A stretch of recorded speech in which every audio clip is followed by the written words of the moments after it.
Well, hey everybody, welcome back to the channel. My name is Brian Remsch, and today we're going to be talking about one of the most foundational steps you can take in engaging and increasing your missional engagement.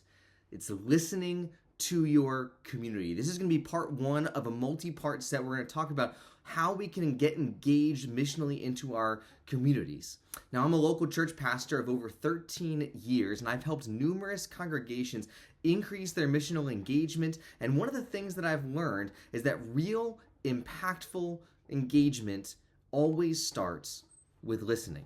Now, if you're looking to make a difference in community but you don't know where to start, this video is a great starting point for you today. Today, we're going to talk about 3 different steps and keys that you can engage in to listen to your community well and to align your church's mission with the actual needs of the people who are all around you. So if you're passionate about church leadership and mission, make sure you hit subscribe on this video, and let's get into the content here today.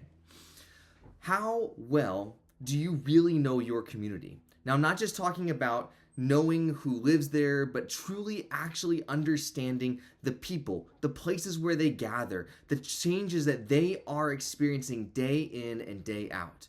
Too often, churches dive into outreach, but they don't take the time to listen, and because of that, they miss the mark completely.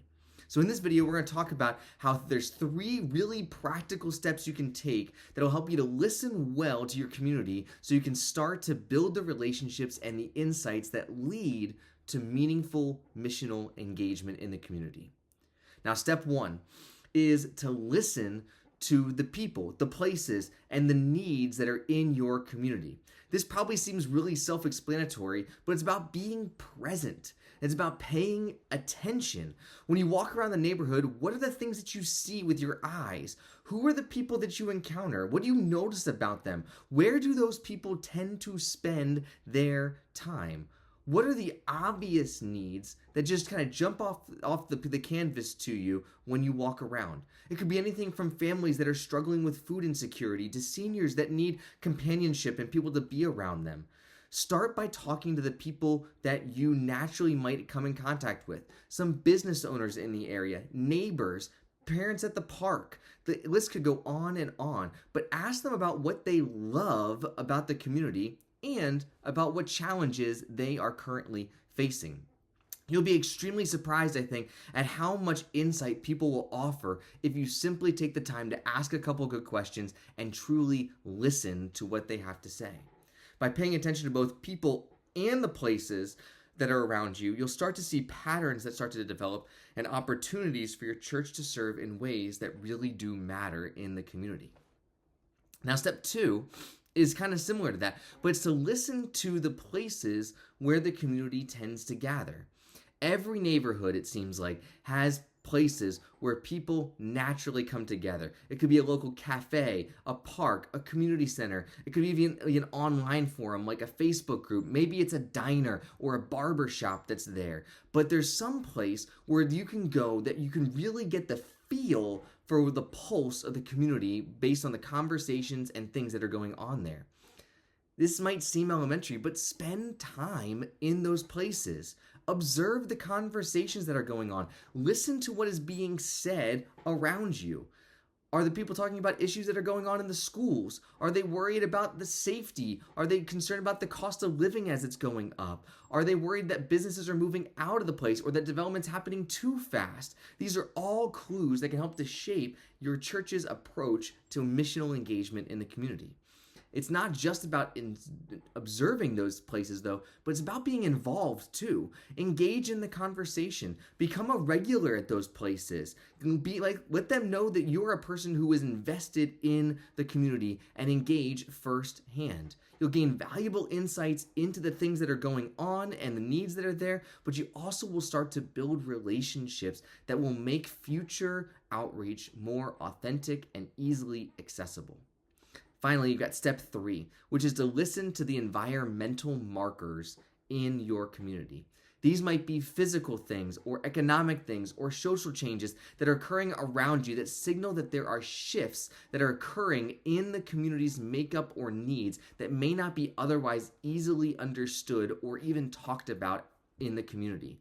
Often these changes might tell you where a community is headed or where your church can step in to make a meaningful impact. For example, in the community that I have been living in, there have been a couple of businesses that have begun to share advertising in Spanish. Now, we don't see a lot of people who seem like they're speaking Spanish walking up and down the street, but likely these businesses know something that we don't know, and it's actually true that there is a growing Latino population in the community. There's other things that might happen. Are there new developments that are happening, growing? Are there businesses that are popping up in your area? Is there a change in the types of families that are moving into the neighborhood? These shifts might show differences in economic growth or stagnation, which might bring different needs, such as affordable housing opportunities or other opportunities for outreach into the community. On the other hand, you might notice that businesses are closing, schools are struggling, increases in vacant homes. These types of things might show that there's potential challenges that are going on. Things like unemployment or poverty or shifts in the local economy could be occurring, and your church might be able to address some of those through various different programs or partnerships in the community.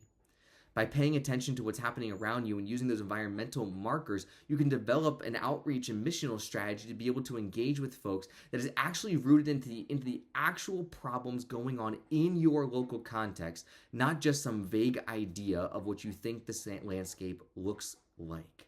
Now, to recap, there's 3 real steps or ways that listening into the community for missional engagement are really important and impactful. The first is we got to listen to the people, the places, and the needs that are around us. Second is we need to be present in the places where the community naturally gathers. And the third is we need to pay attention to environmental markers or things that are going on and shifts in the community that are occurring all around us. By starting with listening, we can make sure our church's missions begins to align with the actual real needs that are happening on the ground in our community and serve in ways that might have a lasting impact in the lives of the people in our community.